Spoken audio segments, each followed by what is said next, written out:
Muy buenos días. J.A. del Río agradece su participación en este webinar de la crisis al fraude, maquillaje financiero y contabilidad creativa. Es un placer presentar a nuestro experto en el tema, quien desarrollará el mismo durante esta transmisión. Bienvenido, Francisco Segura, quien es socio de auditoría en J.A. del Río. Bienvenido, Francisco. Adelante. Dulce, muchas gracias y muchas gracias a todos los que nos acompañan el día de hoy en este tema que nos ha parecido muy interesante exponer ante todos, ya que siempre se ha dicho que las épocas de crisis son épocas de oportunidad. Y ciertamente lo que no nos mata nos hace más fuertes y se espera un crecimiento y nuevas formas de hacer negocio y nuevas formas de comunicación y muchas más oportunidades para todos. De esta crisis tenemos que salir fortalecidos. Pero también es un hecho que cada que se presenta una crisis nos hemos encontrado con unas sorpresas impresionantes de fraudes y es a lo largo de esta plática del día de hoy que vamos a platicar qué nos ha deparado y a qué nos podemos enfrentar en la evolución de nuestros negocios. Decía José Saramago, el hombre es capaz de lo mejor y de lo peor. Y ciertamente, como hombres tenemos esa facultad de crear, de inventar, de hacer, de construir. Y si esa creatividad la usamos para el mal, también nos puede meter en muchos problemas. En estos 40 minutos hablaremos de crisis financieras, lo que han sido las grandes catástrofes a nivel global que han afectado la economía, cómo la innovación va cambiando la forma de reportar la información, qué regulaciones o cómo se ha movido la regulación a nivel internacional en el marco de información financiera. Vamos a hablar del triángulo de fraudes y un elemento adicional que propone un autor, Oriol Amat, respecto al perfil de los perpetradores, que me pareció muy interesante exponer para ustedes, y algunas alertas o indicios que nos pueden llevar a descubrir o a detectar fraudes en nuestras organizaciones. Empecemos sin mayor preámbulo. Las principales fechas o causas que hemos encontrado antes de este año 2020 nos remontan al año 1866 con la crisis londinense de Barings, por supuesto la Gran Depresión de 1930 en los Estados Unidos, en 1980 incumplimiento de pagos y lo que llevó a que muchos pequeños bancos fueran o desaparecieran y se diera la consolidación de las grandes instituciones financieras a nivel mundial. Entre 1990 y 1997, la crisis asiática y de los países nórdicos, el boom y la explosión de la burbuja de las compañías .com en el año 2000 y la más reciente crisis en cuanto a recesión mundial de 2007-2008, que fue la caída del sector inmobiliario en Estados Unidos y que arrastró consigo a muchas industrias.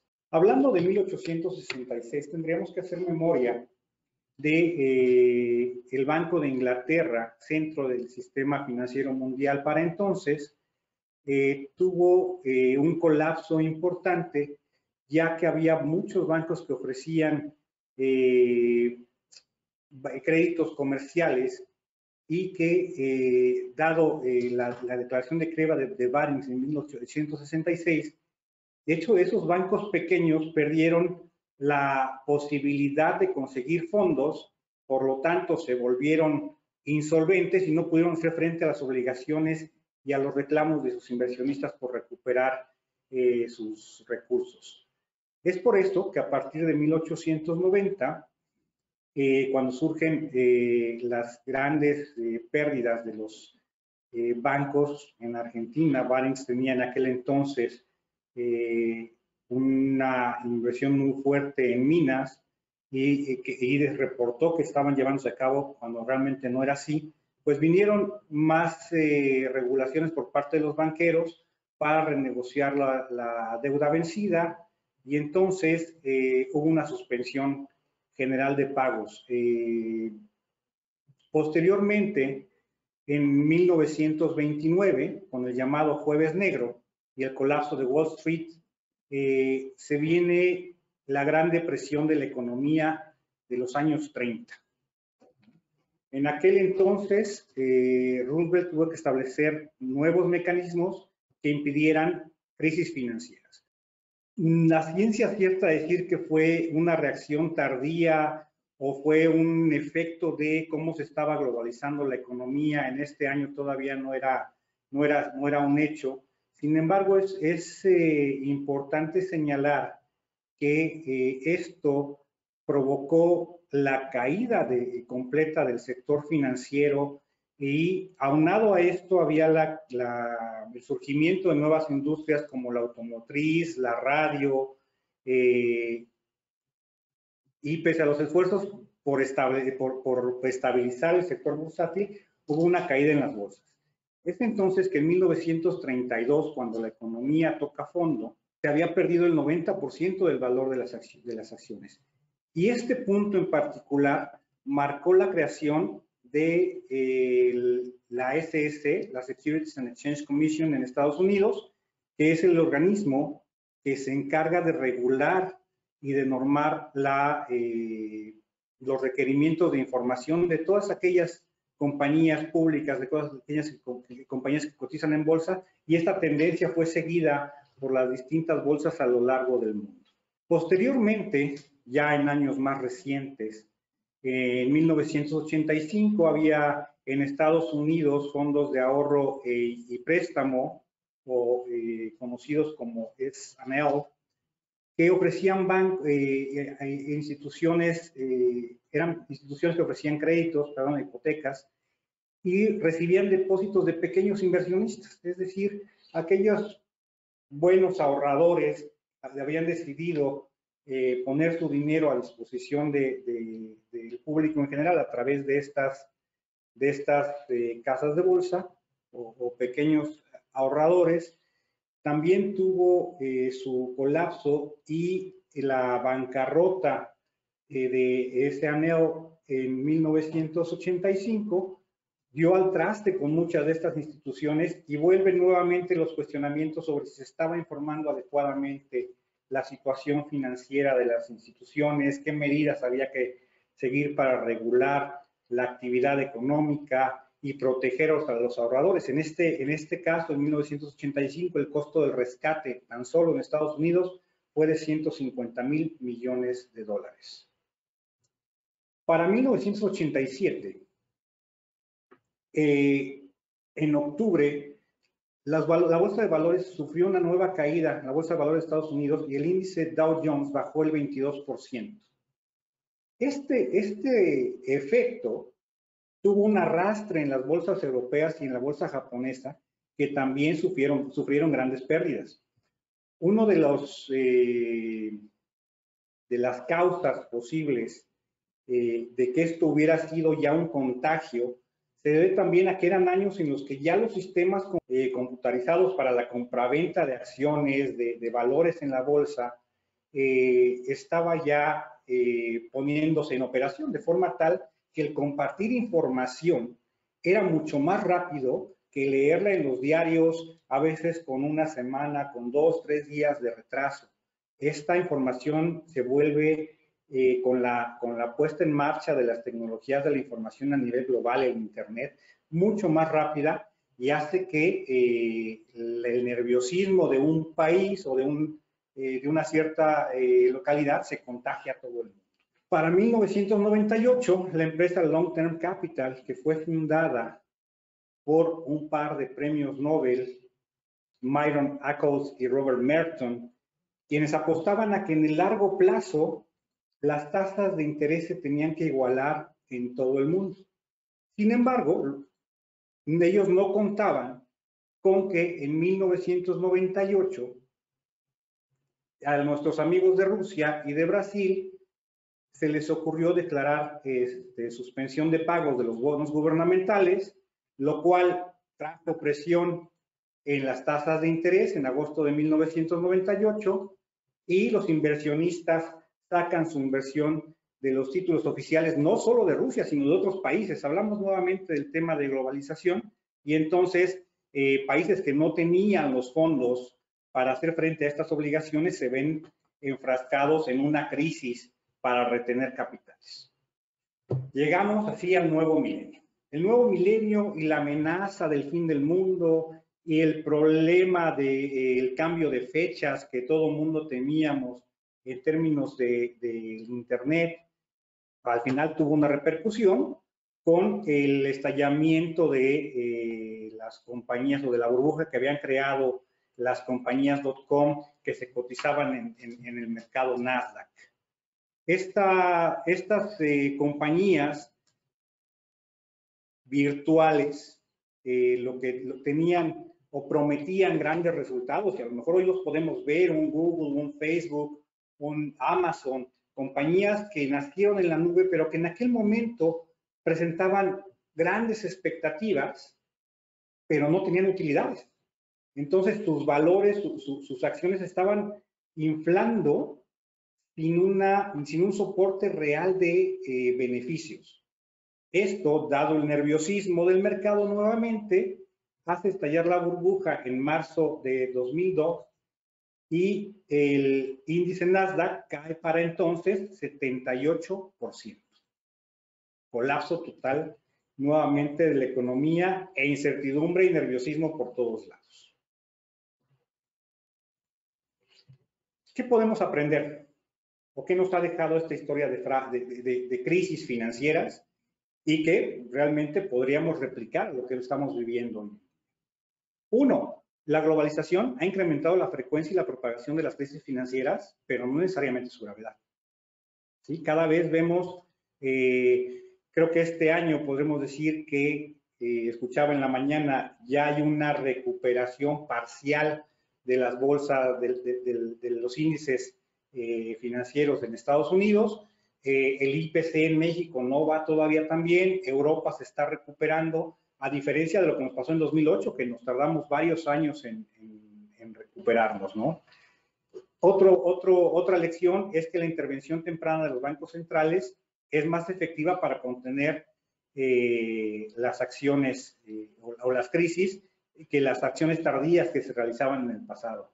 Ciertamente estamos en un ambiente de economías y de mercados más libres, de mercados autorregulados, pero no deja de haber la participación en el del Estado, y hemos visto así que, por ejemplo, Estados Unidos sacó un programa de pagos para apoyar a sus contribuyentes por durante esta pandemia de COVID. Algunos otros países también han otorgado créditos o incentivos fiscales. No hemos dejado de intervenir, pero con más información, esa intervención se ha dado en una forma aparentemente más oportuna. Otra cosa, es difícil y siempre será difícil prevenir o saber cuándo va a estallar una crisis financiera o cuáles serán sus implicaciones, si va a ser grave o no, pero ciertamente ya hay más alertas, ya hay más regulación y hay más indicadores y sobre todo hay información en tiempo real que nos permite hoy por hoy reaccionar de una forma más rápida. Y precisamente los reguladores, es esta rapidez la que hace que los reguladores no siempre permitan o puedan mantenerse al día con las tendencias de los mercados y de las transacciones que se están realizando a nivel internacional. Por ejemplo, el tema de las criptomonedas, donde algunos países y o más bien la mayoría de países y bancos centrales han dicho, para mí no valen, no son reconocidas, y estamos viendo que ahora incluso algunos países ya las están reconociendo como moneda de curso legal o de transacciones o para soportar válidamente las transacciones efectuadas, ¿no?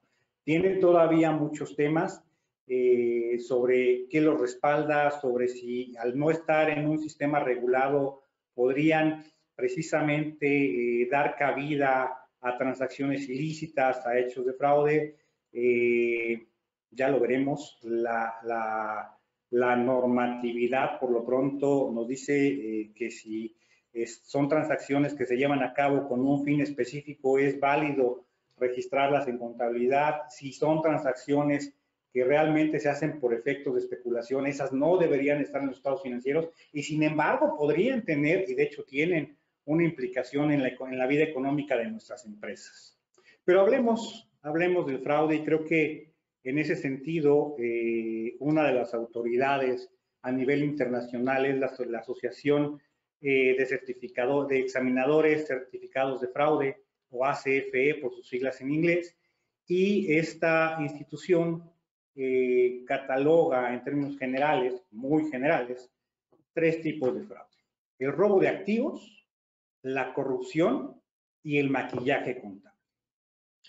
El robo de activos creo que es algo que todas las empresas están sujetas a ello, que se tienen que establecer controles, como en todo, y que a lo mejor es más fácil detectar cuando está habiendo una sustracción o una malversación de activos. No es objeto de esta plática, pero posteriormente dedicaremos otra sesión para hablar de ellos y de cómo prevenirlos.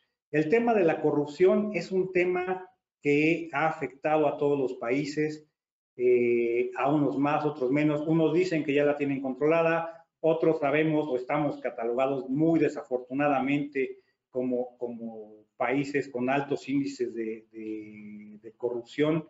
Lo cierto es que yo creo firmemente en que mucho del problema radica en la ética que como ciudadanos tengamos al respecto.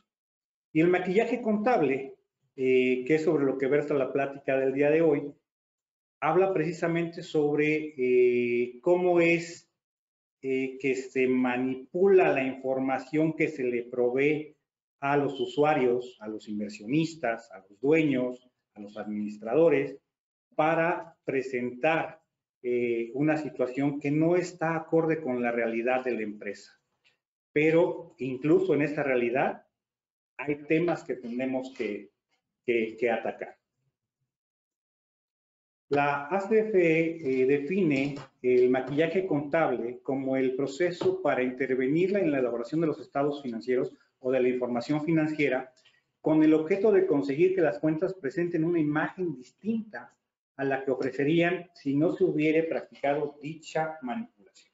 Es decir, hablando, por ejemplo, en términos de fotografía, hacerle Photoshop a los estados financieros. ¿Sí?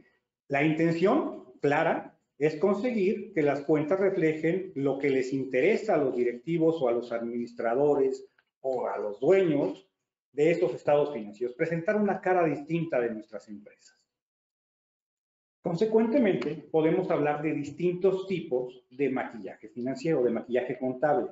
Podemos hablar de maquillajes legales, que aprovechan las alternativas previstas en la legislación o la falta de esta legislación o de esta normatividad para presentar transacciones de tal o cual manera que permitan mostrar mejores índices, mejores indicadores, mejor relación de activos a pasivos, mejores utilidades. Y a esto le podemos llamar contabilidad creativa, que no está siendo algo ilegal, pero que está aprovechando ciertas lagunas en la normatividad. Por contra, están los maquillajes ilegales, que son prácticas definitivamente no permitidas por la legislación vigente y que en general consiste en ocultar ventas o gastos, en contabilizar anticipadamente ventas, en contabilizar anticipadamente gastos, en ocultar activos, en ocultar deudas, y precisamente de esto es de lo que viene derivado muchas de las nuevas normas, por ejemplo, una NIF de 5, donde ahora todos los activos que tenemos por arrendamiento deben reconocerse como un activo por derecho de uso en el balance y una deuda respectiva en el pasivo, que antes no se tenía. Por ejemplo, las compañías, las líneas aéreas, no, siendo los monstruos que son, no presentaban esos activos y esos pasivos cuando es su principal fuente de ingresos, ¿no? Transacciones reales legales y transacciones reales ilegales. Ya hablaremos un poquito más a detalle de a qué nos referimos con este tipo de transacciones. Maquillaje contable es un tema muy amplio y podríamos hablar de contabilidad creativa, o manipulación de ingresos, o como les llaman los ingleses, contabilidad agresiva, manipulación de utilidades, chanchullos contables en un o en un término tal vez más latinoamericano, un income smoothing o aplanamiento de utilidades también, que nos llevarían todos ellos a manipular el año en que se lleva a cabo una transacción, la asignación de gastos o ingresos a lo largo de distintos periodos, el lugar en que se clasifica una partida, y todo esto, si lo pensamos en cómo medimos, en cuáles son esas cifras clave, esos puntos de interés para los usuarios de los estados financieros, dependiendo de dónde le presentemos o qué razones les presentemos, podríamos tener una decisión diferente presentando una u otra cara, ¿no?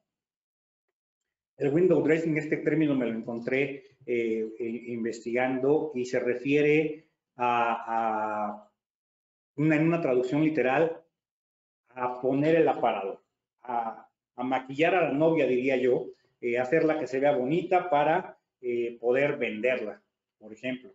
El enjuague contable o manejo de provisiones, y esto si nos remontamos a algunos años, y no porque yo tenga muchos, pero sí cuando yo empecé mi carrera en la contaduría y en auditoría, pues las notas de provisiones eran muy sencillas, pues esencialmente saldos del año corriente contra saldos del año anterior, y hoy por hoy la regulación incluso tiene una clasificación de qué es una provisión, qué es un gasto acumulado, y para las provisiones nos pide que tengamos un análisis sobre su evolución y ciertas reglas sobre su aplicación que antes no teníamos, ¿no? Impression Management, que es, sí es como vendérsele a la novia.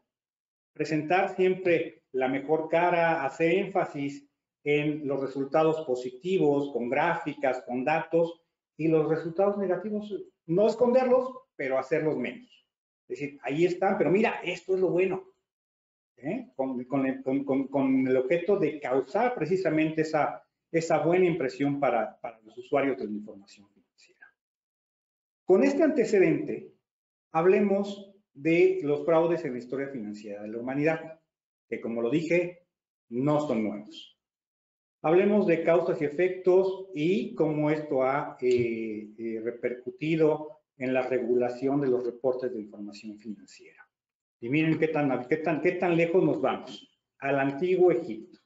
Resulta que nuestros amigos del muy viejo continente, existían controles de las entradas y salidas de los almacenes, y estos controles eran orales. Entraron 10 sacos, salieron 5 sacos, entraron 10 alforjas, entraron 10 tinajas, etcétera. Y estas primeras inspecciones eran habladas, y de ahí, de ese término, viene justamente el origen de la profesión de un servidor, las auditorías, y auditoría viene del latín audere, que significa escuchar. ¿Sí? Y estos engaños que se producían cuando el faraón llegaba a los almacenes y veía que no había tales reservas, causaban en algunos casos encarcelamiento, mutilación o incluso la muerte de los defraudadores. Y esto lo menciona Oriola Mad en su libro Empresas que Mienten. Cuando nacen los mercados internacionales por ahí de Holanda, y que empiezan las transacciones internacionales, las cartas de crédito, etcétera, en 1602 existía la Compañía Holandesa de las Indias Orientales. Y resulta que esta compañía, en el año de 1622, se empiezan a escuchar quejas de que los principales accionistas manipulaban las cifras para no reportar los dividendos a los pequeños inversionistas.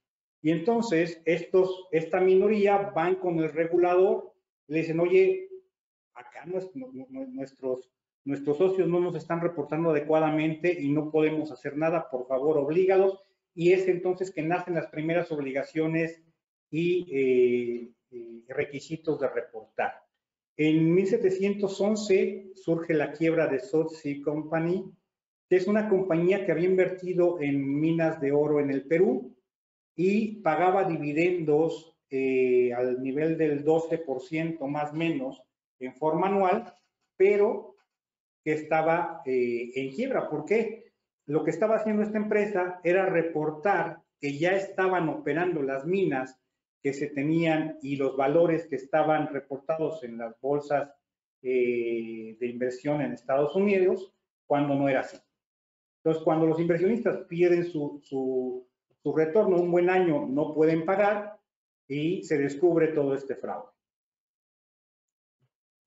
Es así que algunas empresas, inversionistas europeos en América, empiezan a enviar de forma voluntaria a auditores para asegurarse que no se produjeran engaños sobre las cifras que estaban recibiendo, los informes financieros que estaban recibiendo de sus inversiones en América.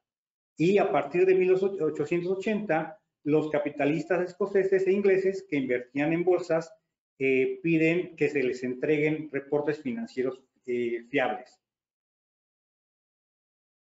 Bien, platicábamos el efecto de la Gran Depresión y decíamos, las crisis tienen ese efecto de producir fraudes o de hacer que los fraudes que se habían perpetrado surjan y salgan, floten, etcétera. No sabría exactamente cómo definirlo, pero es un hecho que un fraude no surge de la noche a la mañana. La estadística dice que pueden pasar entre 5 y 7, 10 años en que se descubre un fraude. Entonces, por eso la importancia de entender qué acciones nos pueden llevar a los directivos, a los preparadores de información, a nuestros empleados, a nuestros inversionistas, a perpetrar un fraude. Por ejemplo, en 1938, McKesson y Robin habían inflado su nivel de inventario, su nivel de cuentas por cobrar, para presentar una mejor situación financiera a los inversionistas en la bolsa. Y en 1941 es que el regulador, la SEC, declara como parte de los requerimientos de las auditorías que tengamos que presenciar la toma física de los inventarios y que circularizar o pedir confirmación de las cuentas por cobrar de terceros. Nuevamente, hechos que pasan nos llevan a nuevas regulaciones, a decir, oye, para que no me vuelva a pasar, ¿qué tengo que hacer? Creo que es una tendencia natural de todos los seres humanos. En 1968, Barclays Construction Corporation, una compañía de construcción en Estados Unidos, tenía un deterioro muy importante en sus activos, pero se estaban reportando los estados financieros de 1967 por ahí de más.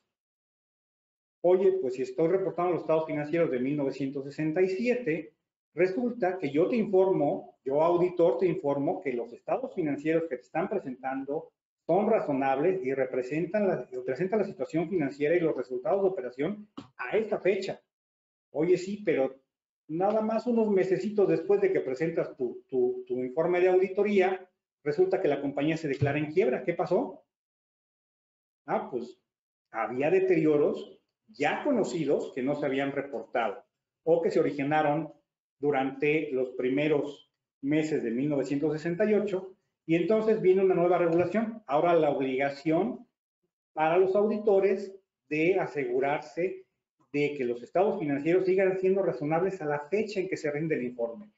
Se extiende ahora el trabajo nuevamente para el equipo de auditoría y para las empresas emisoras a bolsa, ¿no? Y ya no es nada más un corte de una fecha, sino ver qué pasa hasta que mis usuarios van a recibir el informe que les estoy entregando. Para el año 2000, y aquí creo que habría tela de dónde cortar, mucha tela de dónde cortar, porque surge, decíamos, el pinchazo de la burbuja.com, viene el problema de WorldCom, Global Crossing, Tyco, Xerox, Parmalat y la conocida crisis de Enron. Y Enron vino a cuestionar mucho la función incluso del auditor. Y es por eso que Harvey Pitt, presidente de la SEC para el año 2002, declara o hace algunas declaraciones, y esta la leo textualmente. Se han ocultado irregularidades contables, se han hinchado balances. Se trata de un flagrante engaño perpetrado por los responsables de las empresas, con el error casi absoluto de quien tenía que evitarlo: auditores, consejo de administración, abogados y organismos reguladores. En suma, todo ha fallado. Qué fuerte declaración, ¿no? Oye, ¿quién es realmente el responsable de presentar la información financiera y de asegurarse? Y nuevamente el gran cuestionamiento es, ¿qué falló? Pues aquí falló todo, ¿no? Y desafortunadamente, a veces los juicios a priori no son nunca tan buenos, y como auditor aquí hay que hacer la reflexión. Enron lleva a la desaparición de una de las grandes firmas internacionales para que después, con el avance de las investigaciones, los jueces digan no, los auditores siempre no tuvieron la culpa, pero ya no había más que hacer. Lo que nos deja esta gran crisis del año 2000 y todos estos fraudes que mencionamos es la ley Sarbanes-Oxley del año 2002, y lo que modifica las leyes mercantiles en Estados Unidos. Se modifican las normas de auditoría en muchos países, nace el PCAOB, que es el auditor de auditores, un organismo creado para regular la actuación de las firmas de auditoría que reportan informes de las compañías cotizadas en bolsa, en la bolsa americana. Distintos países hacen sus regulaciones, sus órganos similares. Se hace una adopción, ahora sí, mucho más generalizada de las normas de información financieras internacionales, o IFRS por sus siglas en inglés, y tanto es así que en 2004 la Unión Europea establece que para todos los grupos cotizados en bolsa, la norma contable son las IFRS. Llegamos a 2008 y el tema de la burbuja financiera inmobiliaria, y aquí es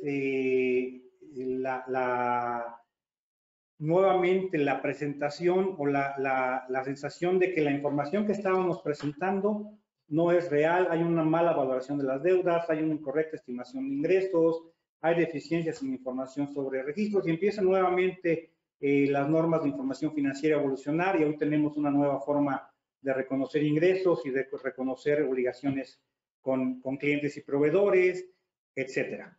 Es decir, esto es un resumen de cómo toda esta serie de fraudes en la industria han ido cambiando la forma en que se reportan y se deben establecer controles a lo largo de nuestras organizaciones.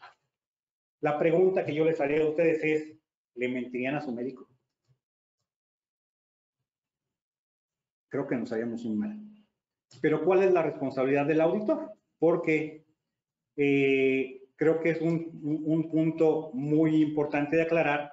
Una cosa es lo que yo entiendo y otra cosa es lo que tú dices. La diferencia entre las expectativas y lo que realmente hace tu auditor. Y es por eso que incluso una de las modificaciones al informe de auditoría establece que el objeto de la auditoría no es identificar fraudes.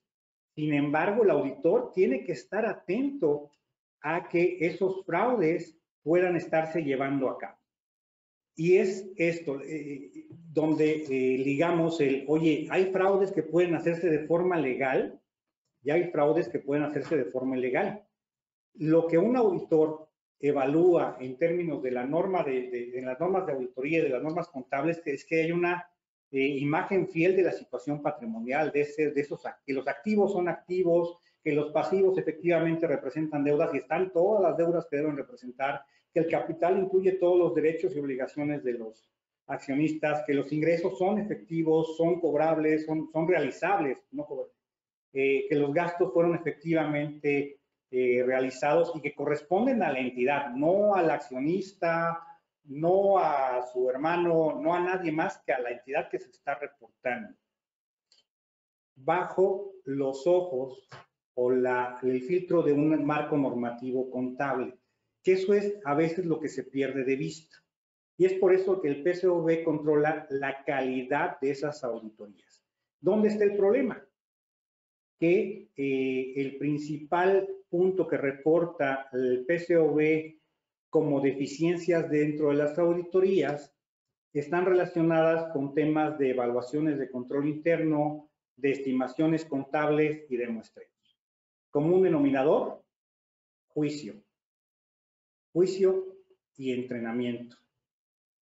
Y actuar ético de los preparadores y de los revisores de la información financiera. ¿Qué nos puede deteriorar ese actuar ético, esa adecuada revisión? La presión que tenemos y que tienen las empresas por reducir costos, honorarios contra calidad, el tema de la independencia, el tema de ser demasiado cercanos a nuestros auditores, las expectativas de las agencias de rating, sobre todo para las compañías que reportan a bolsa, cuáles son sus calificaciones y cómo podrían estos niveles de inversión verse afectados si paso de un AAA a un A o a un B inclusive, ¿no? Lo que nos está pasando hoy día con la calificación de riesgo país, por ejemplo. Por esto es que los reguladores cada vez piden más. Cada vez hay, en cada periodo de recesión, como lo veíamos, hay nuevas normas. ¿Por qué? Porque vuelven a surgir fraudes o porque se vuelven a generar fraudes. Entonces, hay que reconocer que la información financiera tiene sus limitaciones y los reguladores están tratando de cubrir esas limitaciones. En cuanto a precios, en cuanto a valoración de activos intangibles, en cuanto a la complejidad de la norma, hablábamos ahorita del tema de las criptomonedas. Pero en materia particular de fraude, la NIA 240 sí nos pide a los auditores que evaluemos la posibilidad o el riesgo de manipulación, falsificación o alteración de los registros contables y las representaciones erróneas o la omisión interesada. Esto es importante destacar. Puede haber errores, somos humanos, somos imperfectos, pero cuando tenemos un interés de mostrar algo, somos defraudados. ¿Sí? El fraude siempre va acompañado de una intencionalidad. Por eso es importante entender quiénes perpetran los fraudes. Y hablamos en una primera instancia de motivación, de oportunidad y de racionalización, el famoso triángulo del fraude. Motivación, la necesidad o presión que incentiva el interés de defraudar, presiones financieras, presiones familiares, necesidad de venta, en fin, mil y una formas.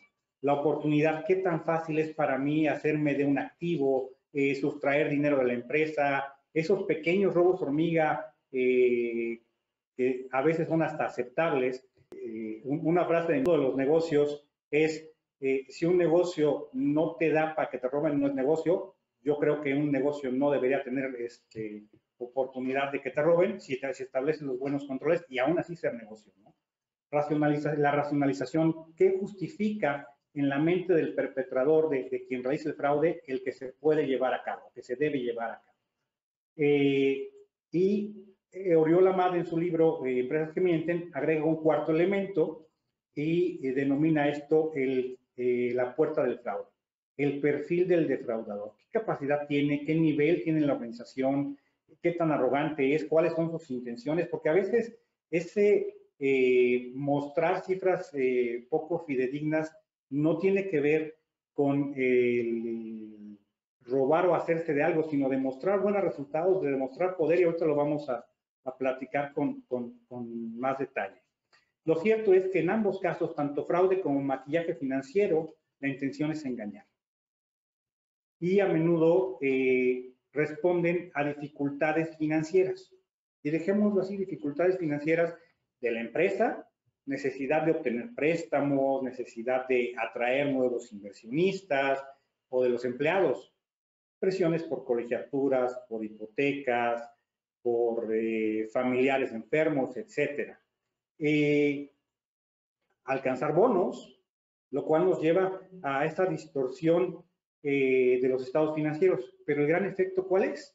Que perjudican la confianza en el sistema económico y en la buena marcha de la economía y de los mercados financieros.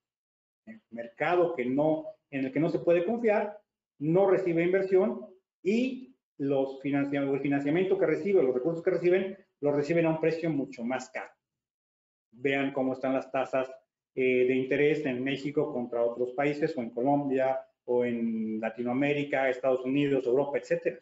Dependiendo de esa confianza, ese grado de riesgo país, es que también se valora hacia dónde van los dineros. Consecuentemente, cuando veas la barba de tu vecino cortar, dice el dicho, pues pon las tuyas a remojar. ¿Cómo se llevan a cabo estos fraudes? Decíamos, aumentando, reduciendo activos, deudas y beneficios.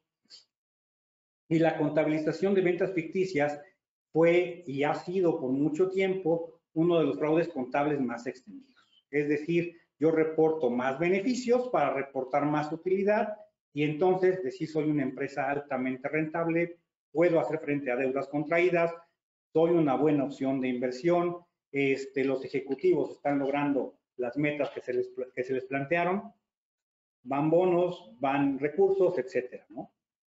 Otro tema sabido, y precisamente por eso surge toda la regulación en materia de precios de transferencia, las reglas de BEPS, los límites en tasas de interés, etcétera, paraísos fiscales. El problema es que muchas veces nos hemos ido por el no me digas cómo no, mejor dime cómo sí. Y en ese cómo sí, hay que estar alertas a quienes nos están haciendo esas recomendaciones y cómo las están fundamentando. Porque hay señales de alerta que pueden llevarnos a identificar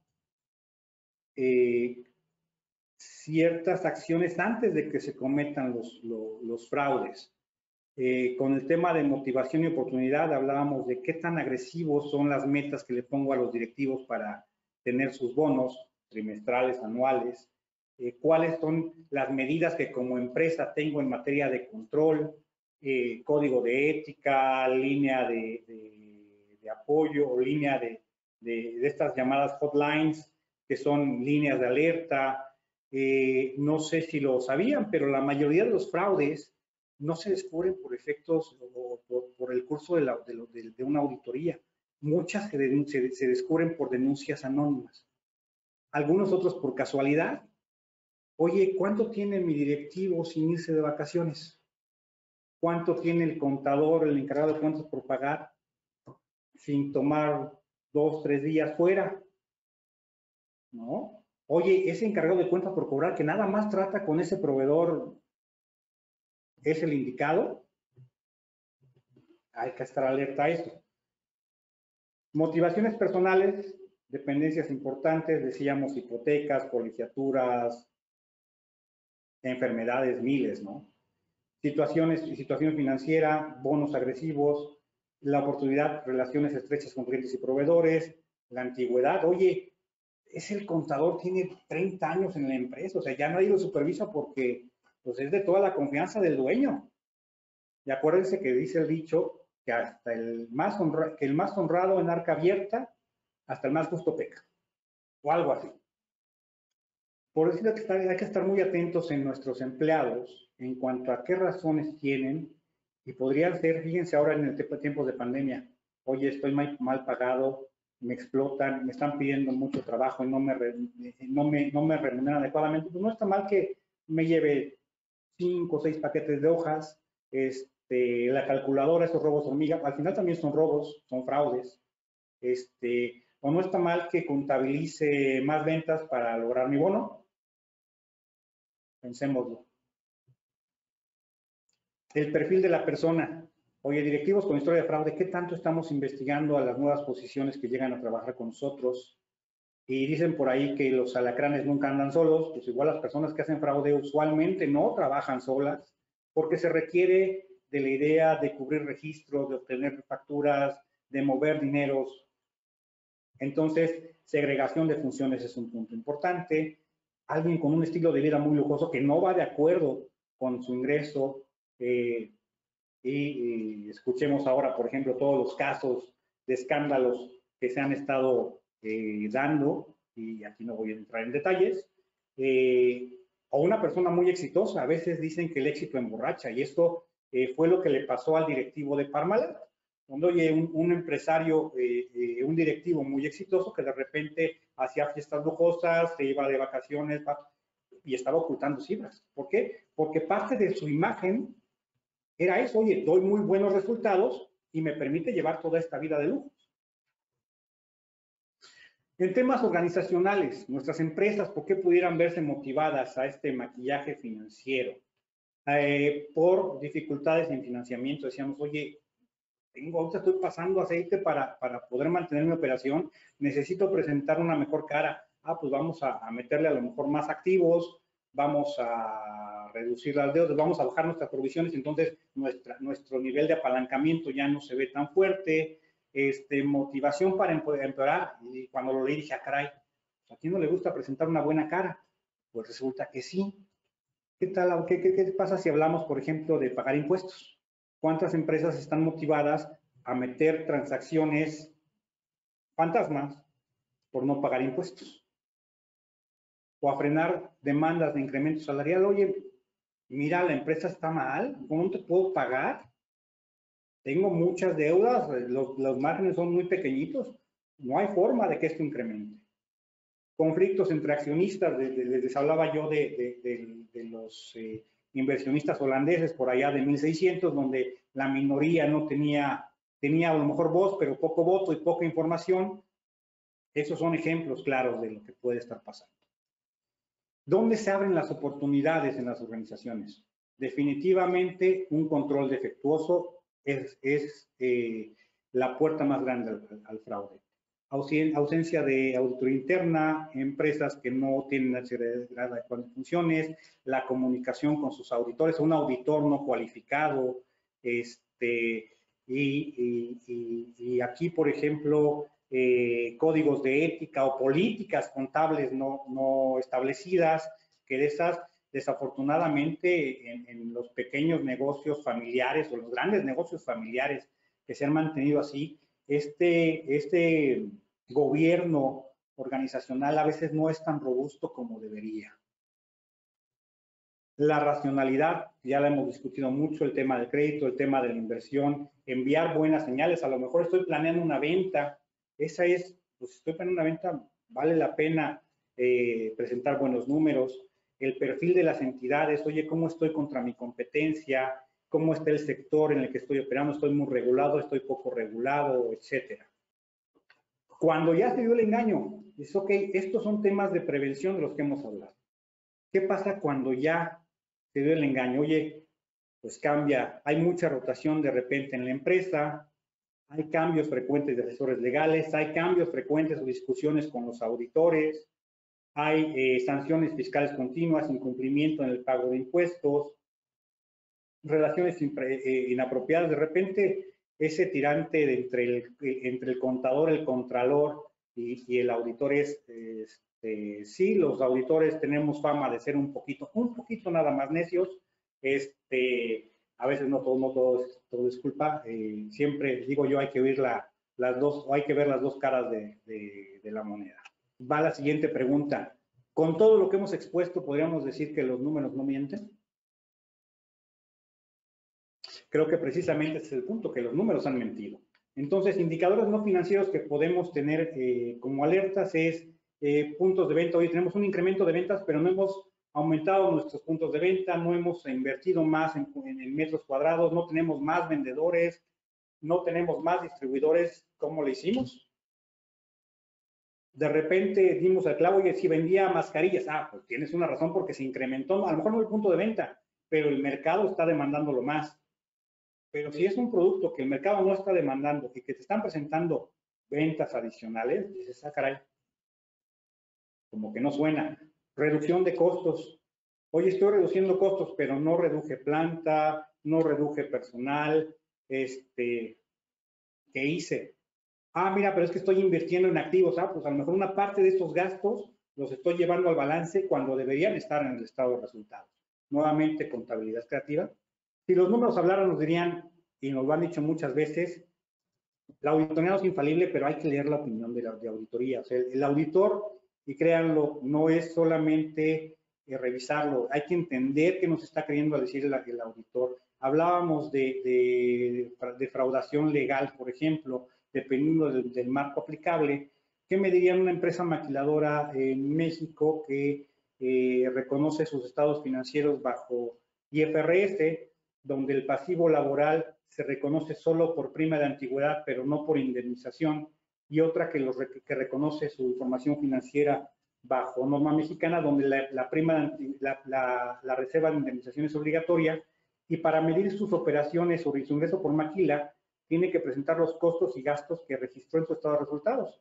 Una tendría un gasto de pensiones de este tamaño, cuando la otra lo tendría de este tamaño. ¿Quién tendría más ingresos? La que está reportando con norma mexicana, pero consecuentemente tendría más ingreso y mayor pago de impuestos que la que está bajo norma internacional.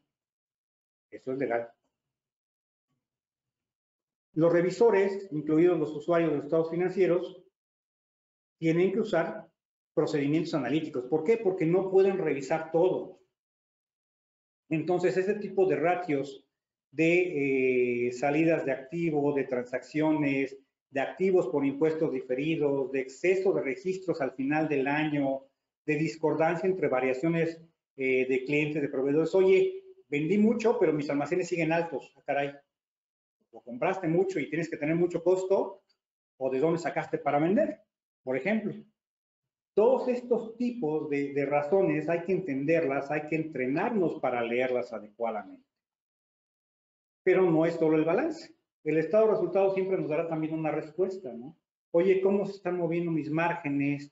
Hay inconsistencias entre ventas y cobranza, hay cambio de políticas en capitalización de gastos, lo que presentaba en costo ahora lo presento en gasto de operación, o por ahí incluso lo trato de bajar de la utilidad operativa, aunque ya hoy por hoy la norma en principio no nos lo permite. Cambios en políticas de reconocimiento de ingresos.